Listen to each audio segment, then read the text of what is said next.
So we're back with another episode of the XTERRA Cross Tri Tales. Still here in Taiwan, and I'm here with Aneta Grabmüller Soldati. Hi. Hey, welcome to beautiful Taiwan. How are you finding the week so far? Thank you for having me. It's been beautiful. I've never been to Taiwan. This is my first time, and I can't. I'm so excited to be here. It's really beautiful. A little bit, different back home right now.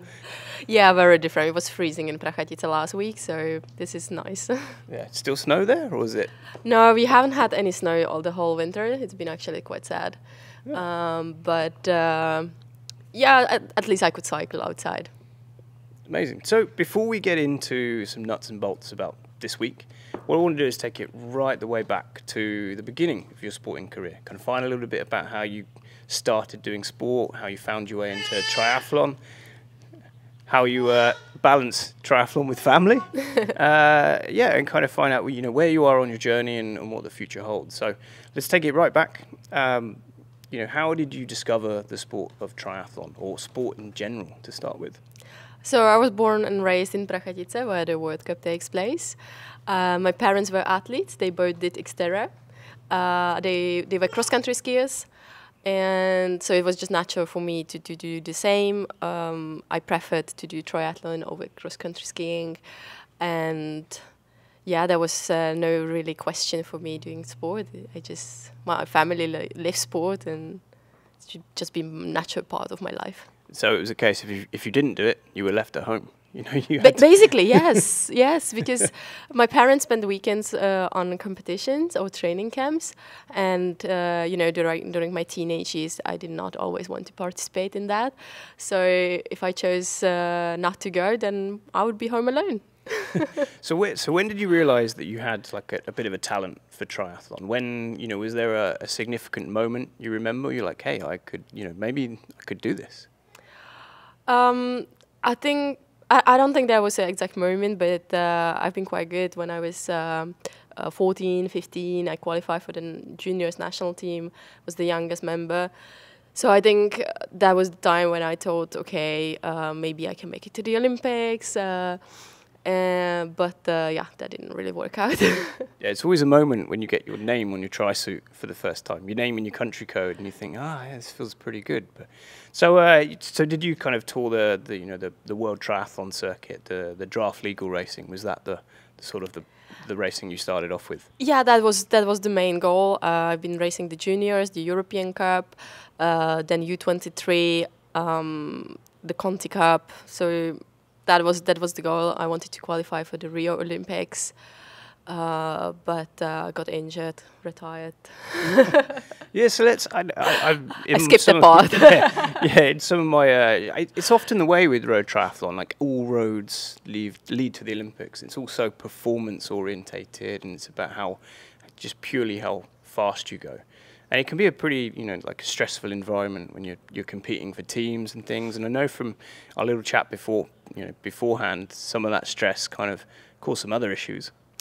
Yeah, it's always been a competition, not only like to do triathlon, but just to be on the national team. We were 3 women, only 2 always got qualified for the races. So there was never a break. You always had to compete to prove yourself. And for me, that's really stressful. Also, the environment was quite toxic. We always, like any training camp, we were always trying to prove to the coach that we are the best, we deserve to be there.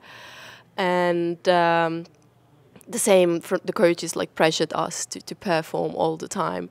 And yeah, that never ends well. No, so I mean, we talked a little bit about the nutrition side of it and the body image and what the expectations of an athlete. We all know that power to weight has a massive effect in endurance sport, but it can go way too far. Yeah, it's only one of the aspects. Like there are so many other training aspects that you can be good at. It's not just about your weight, which unfortunately I did not know. I chose to work with people that made me believe that that's the only way to success. And I became a bit obsessed about weight and food, and in the end developed a eating disorder. And had all the injuries that are connected to that. But I didn't know for a really long time. You know, I've been struggling with my health for so many years, and no one really pointed out that's because you don't eat.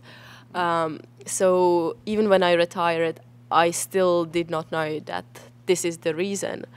So yeah, it's been a couple of really rough years. Yeah, and it's like I said, I've limited experience, but I can imagine how unfair it feels to kind of like have, I guess, your dream taken away from you by a constant circle of, you know, issues and injuries and with no explanation. Actually, like, I made myself believe that I'm not good enough. Like, I think that was a kind of me protecting myself from it. I just convinced myself, okay, I'm not good enough to make it to the Olympics. I'm not good enough to race World Cup. This is just not meant to be. So I retired and started to focus on something else. But only retrospectively, I see that many things could have been done differently. So let's skip forward a little bit. We've retired. We've understood a little bit more about, you know, I guess, your experiences and what happened to you.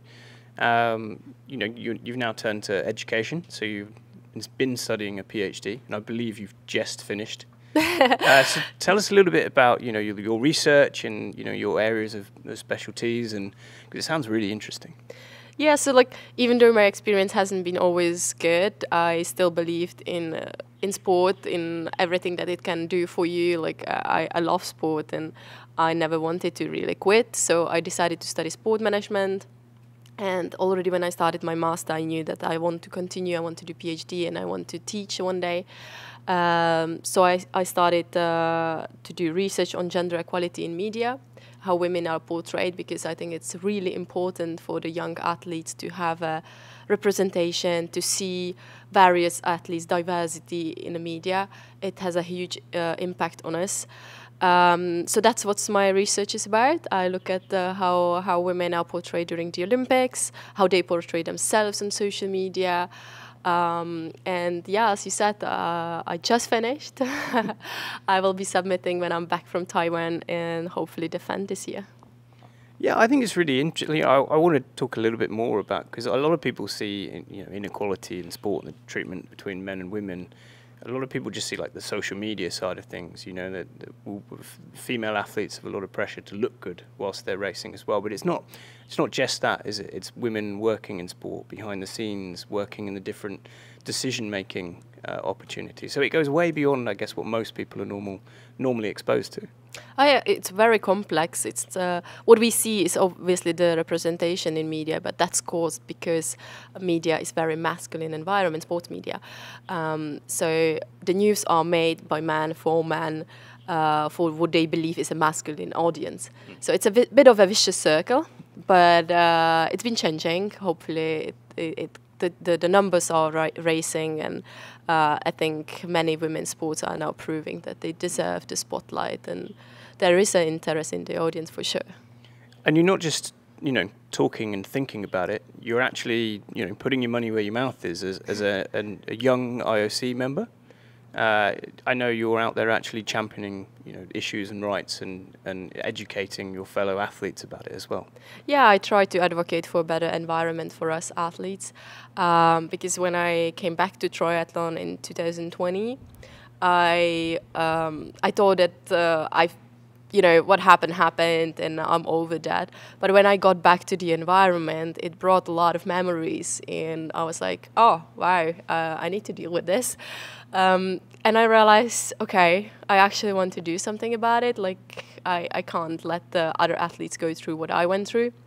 So I applied for the IOC Young Leaders Program. I got selected, and through that program, I could develop a project that now raise awareness about eating disorders in sport, RED-S, relative energy deficiency in sport, and safeguarding issues, because unfortunately that is very connected.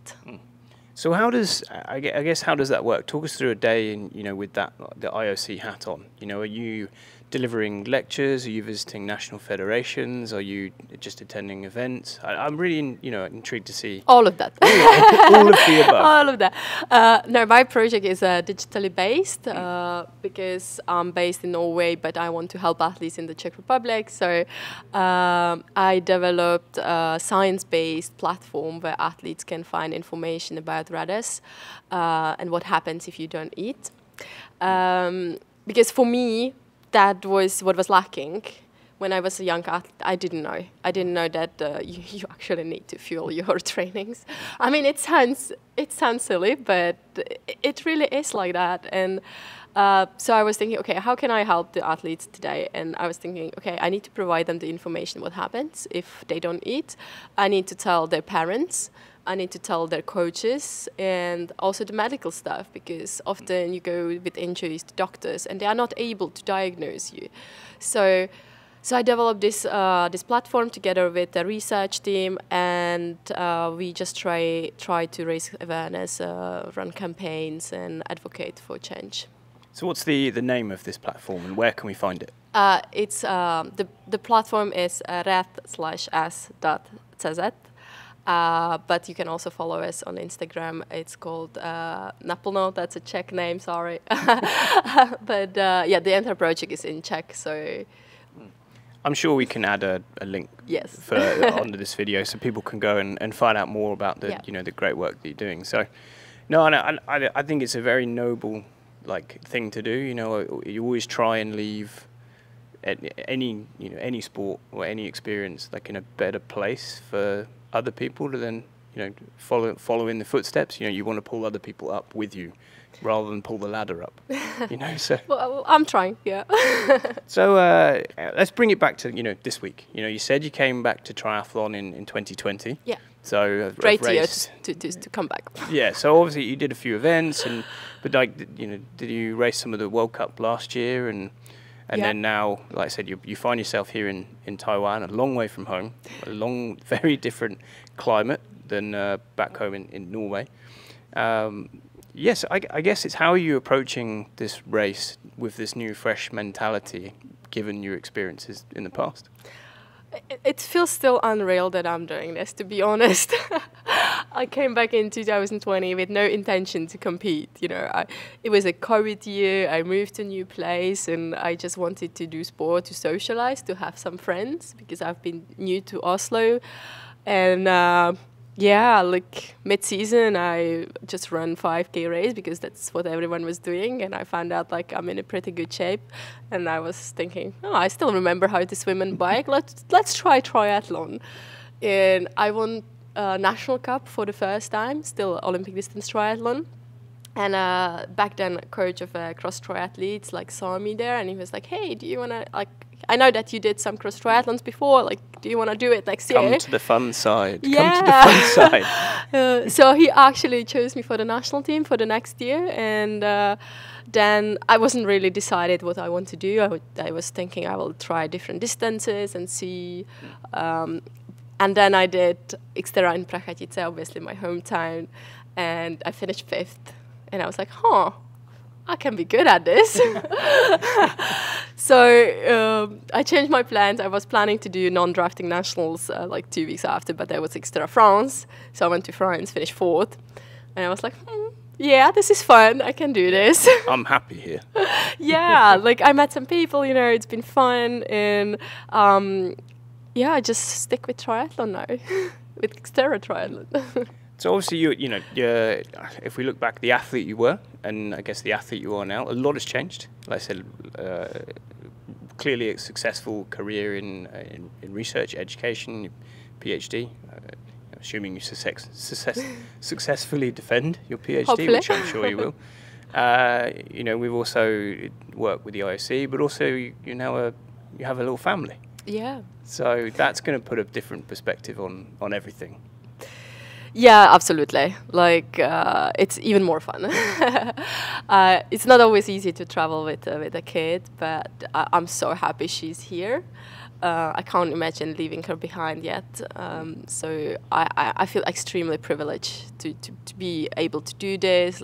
We watched the sunset yesterday, and I was just thinking, wow, this is amazing. This is really amazing. Yeah, like the race doesn't matter at that point. Actually, your perspective shifts, yeah, for sure.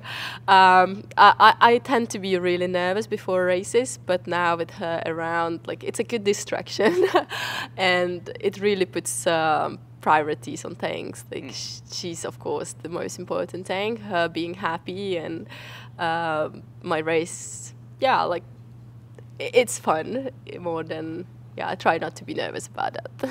So you said you watch the sunset. The sunsets are incredible here. But what else have you kind of been getting involved in? While your time here in Taiwan, have you spent a little bit of time in the night market in the town? Have you been fully enjoying the Taiwanese culinary delights? No night market for us. Unfortunately, my daughter goes to bed at 8. But we went to watch monkeys yesterday.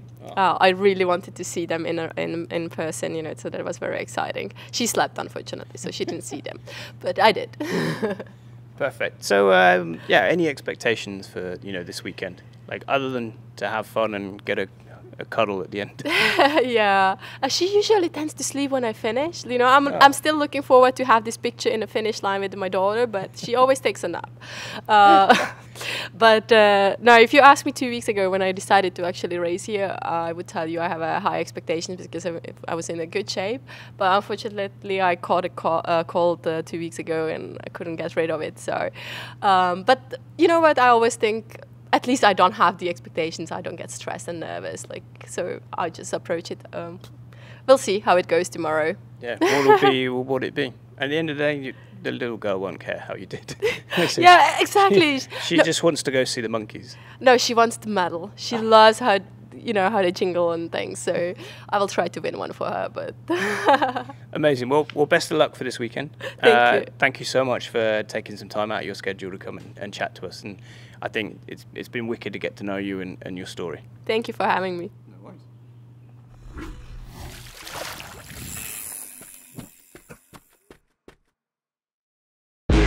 I bet on my